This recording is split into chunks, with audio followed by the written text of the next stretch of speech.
Okay, going to the CBSE 9, sorry, number system chapter, there's a topic called as laws of indices. Now, what is the laws of indices? Now, indices is the plural of the form index. Now, index is nothing but the powers of the numbers that we have studied in your algebra. That is called as your index. And if there are plural, they are called as indices, and then they are called as powers. Okay, so there are a few certain laws of indices that we usually follow, and starting with it, the first law is a to the power 0 or anything to the power 0, it results in 1. So if I have x to the power 0, it becomes 1. If I have 3 to the power 0, it becomes 1. Likewise, if I have 101 to the power 0, it becomes a 1 again. So this is what is the law of indices. The first law states this is what is there.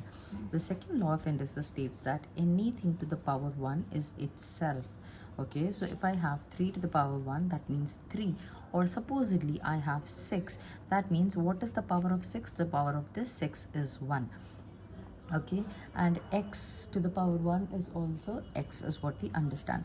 The third law of indices that we have is this, wherein we are considering how we are writing the powers in here. Okay, so if suppose there are two terms, there is a to the power m and there is another term a to the power n. Now what do you see when we are talking about indices or indexes?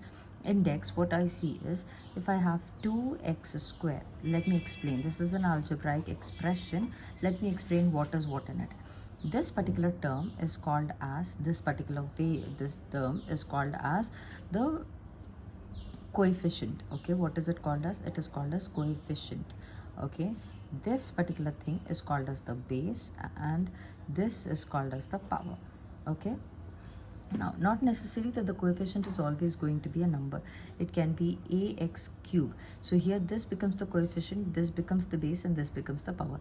Anything that is having a power, that particular thing will be called as the base. So if I have xa cube y square, and then what is the coefficient of a? Coefficient of a means everything besides a. Coefficient of a is everything besides a. Here coefficient of x is a, here coefficient of x, here if the coefficient of x is asked, that is a comma y. If the coefficient of a is asked, then it is x comma y. If the coefficient of y is asked, it is a comma x, a cube comma x. In fact, we are going to consider the powers as well. Okay, so you understood what is coefficient, what is the base, and what is the power. Now why did I explain you this? To explain these indices, law of indices. The first law of indices states that the third law states that a to the power m into a to the power n. Here what do you see? Bases are same, and they are in multiplication. So what you're going to do, you have to add the powers. What do? You add the powers is what you do. So if it is a to the power m into a to the power n, bases are same and they are in multiplication, then you add the powers. Okay, this is what you're going to do. Let's take into consideration an example. I have 2 to the power 5 and 2 to the power 6 is there. So what does it become? 2 to the power 5 plus 6, that is equal to 2 to the power 11 is what I get in here. Okay, likewise the next law of index is law of indices. The next one among the law of indices is a to the power m by a to the power n. When the bases are same and in division, again bases are same and division is there, then subtract the powers is what you do. So it becomes a to the power m minus n. If they are in multiplication, you are adding. Okay, if bases are in multiplication, same bases in multiplication, you add them. Same bases in division, you subtract them is what you understand. Okay, now you're going to subtract them.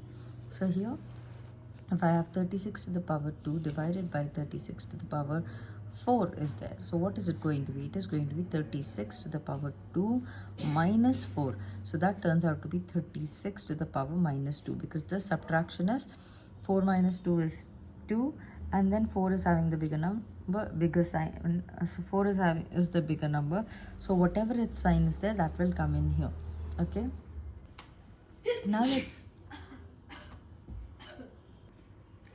consider what are the next one that we have in here is, supposedly the base is same and it has got two powers. Then what does it mean? The power, there's a number, it has got a power, and the whole of it has got another power, then it becomes a to the power m into n. That is when the powers are going to multiply with each other. Okay, the powers are going to multiply with each other is what we will see. So if I have 2 to the power 6 whole to the power 3, then it becomes 2 to the power 6 into 3, which is equal to 2 to the power 18 will be the answer in here. Okay,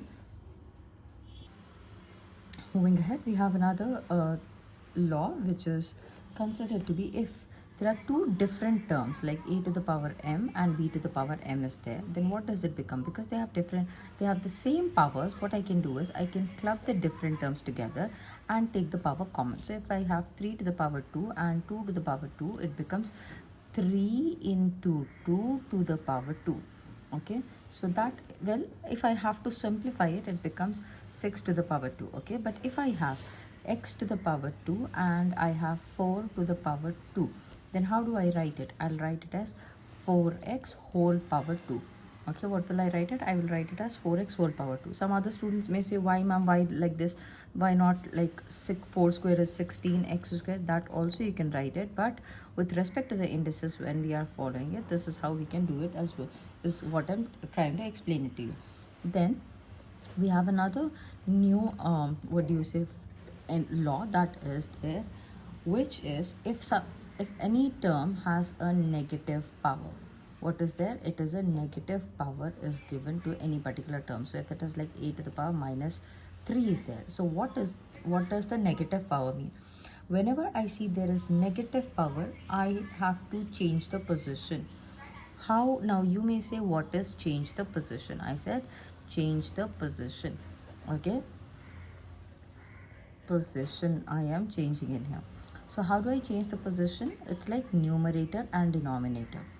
If this is having, if it is like this, that means it is in the numerator. I have to send it to the denominator. Where do I send it? I have to send it to the denominator. If I have a to the power minus 6, what should it become? It becomes 1 upon a to the power 6. It is in numerator, it has to go to the denominator. Likewise, if I have 1 upon x to the power minus 2, that means where is it now? It is in the denominator. Because there is a negative power flow, I have to change the position. Then where does it go? It goes to the numerator. And if you see, as it changes the position, the negative sign vanishes off. Okay, the negative sign completely vanishes off.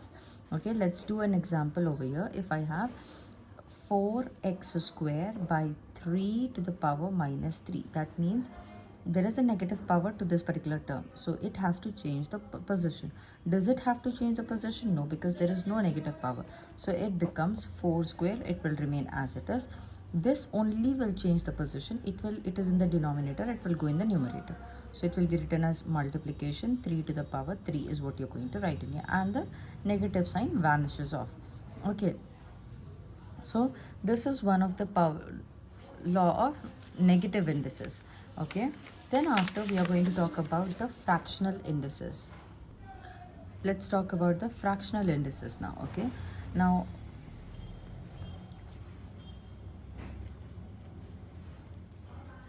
what do you mean by fractional indices? The power is going to be a fraction. The power is going to be a fraction is what I understand in here. Okay, so the power that we have is called as a fractional power. Okay, the power is going to be in the form of a fraction. So if I have x as x to the power 2 by 3, then what does this mean? It means, let's first understand, x to the power, a to the power, I have 1 upon 2. If the power is 1 by 2, that means it is talking about the square root. Okay, it is talking about the square root. If the power is 1 by 3, then it is cube root of a. The 3, the whatever the denominator is, that is going to go out. If I have 5 upon 3, then what does it become? It becomes this one. This is actually taken as 5 into 1 by 3. This 1 by 3 means the cube root. What does it mean? It means the cube root.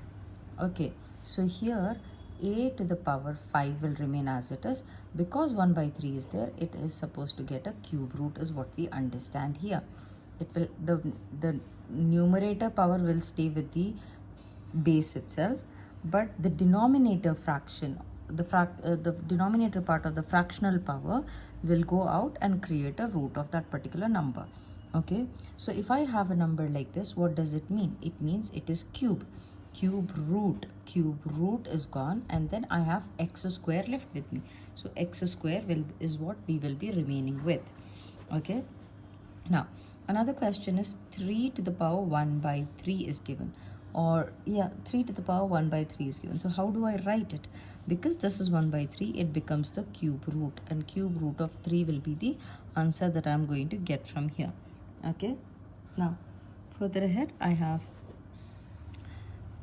minus 6 to the power minus 1 by 2 is there supposedly. First of all, here if you look at it, there is a negative sign here and there is a negative sign here. So what happens to these signs? It is going to change the position. But because the power is a negative power, what about the power? The power is a negative power. This particular thing, this is the full term. It has to change its position. So it becomes 1 upon minus 6. And the negative is gone now. This negative will still remain. Only the power's negative will be lost. And then I get 1 by 2. I know 1 by 2 means what? It is a root. So it is going to be 1 upon minus 1 upon this minus goes up. Root square root is what you're going to get. Or if you want to keep it negative square also you can take, and this minus doesn't go anywhere. It remains with the 6 itself. Okay. Now, likewise, you'll have questions like 2 to the power minus 4 by 6 to the power minus 2. Then how do you do this? To simplify this question, what we are going to do is, because this, look at the numerator. Does it have a negative power? Yes. So its position has to go. Where is it going to go? It goes in the denominator. It is in the numerator. It goes in the denominator. 2 to the power 4. Okay. Now this is also having a negative power. So where is it? To remove the negative power, I have to change the positions. When I change the position, it goes to the numerator and the negative also goes off, and the power will be written in here. So this is how you're going to simplify and write down the terms that we have here. Okay, now let's take into another question, which is like 6 4 by 3 minus is given over here. So what does it mean over here? Negative power means the position has to change. So negative power is there, change the position of 6. So it is 4 upon 3. Now again you see that this is upon 3. So that means there is a cube root that I have, and 6 to the power 4 remains as it is inside the cube root, copying the numerator from its position. This is how you are going to do the questions of the fractional indices and indices from the chapter number system.